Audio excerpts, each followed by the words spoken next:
mwaka 92 siku ya Jumatatu tukakamatwa, tukafukuzwa chuo kikuu. Angalia kidole changu hiki, nilipondwa na mtu wa kwanza kungolewa kucha nilikuwa mimi na marehemu Haruni Kimaro. Wa kwanza kungolewa kucha sio wajuzi, mwaka 92 kwa ajili ya mageuzi haya. Na elimu nilikuwa baki miezi 2.5 nikanyimwa kabisa kuendelea na elimu nchini. Na elimu nilionayo sio nisijasomeshwa na kodi za Tanzania. Mimi nimesoma Uholanzi. Na nilitumikia taifa langu kwa kulipenda tu. Lakini sijawahi kusomeshwa. Nimeteseka sana nchi. Mimi ni mwanachama namba 6 wa NCCR Mageuzi. Na unajua NCCR ndio mama wa vyama vingine vyote Tanzania. Na NCCR ilianzishwa kama National Committee for Constitutional Reform mwaka wa 91 tarehe 12 mwezi wa 6 siku ya Jumatano. Siku hizo wakati tulikuwa vijana wadogo ndio tunabeba kuweka yale mabango barabarani huko, tunaenda kuweka kule posta kule.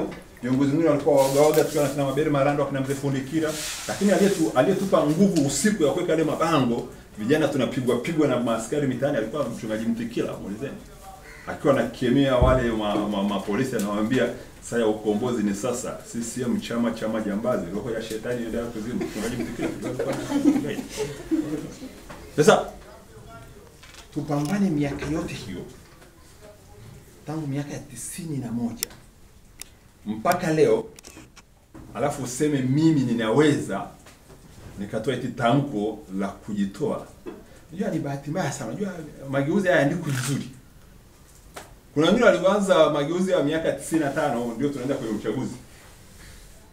Alafu wengine mna report kwamba ndio waasisi wa mageuzi nchi, sio sahihi. Sema Mabere Marando ni muasisi wa mageuzi sawa. Mtu kusema kwa mfano Dr. Slaa alishindwa kwenye kura za maoni za CCM. No, alishinda kura za maoni za CCM Karatu mwaka 95. Lakini halmashauri kuu ikamteua Patrick Kikoro, ndio akakimbia CCM akakimbilia Chadema. Ukizungumza kuna Augustine Mrema alitupiga sana, ndio aliyotushughulikia mwaka 92, ndio alijiunga na upinzani mwaka 95. Kuna Profesa Lipumba alikuwa shauri wa Mwinyi wakati tunaanzisha mageuzi, walikuwa upande mwingine. Alikuja kujiunga mwaka 95. Sasa tukiweka historia hiyo vizuri, nachotaka kusema hivi, NCCR Mageuzi ukawa ni mtoto wake tangu mwaka 91. Hatuna nia yote ya kujitoa ndani ya Ukawa. Mimi ndio msemaji mkuu wa chama. Hizi nyingine ni vichangamoto vinajitokeza mitaani na nilivyosema hivyo, lakini tuko ndani ya Ukawa, hakuna tatizo lolote. Swali la mwisho. Okay,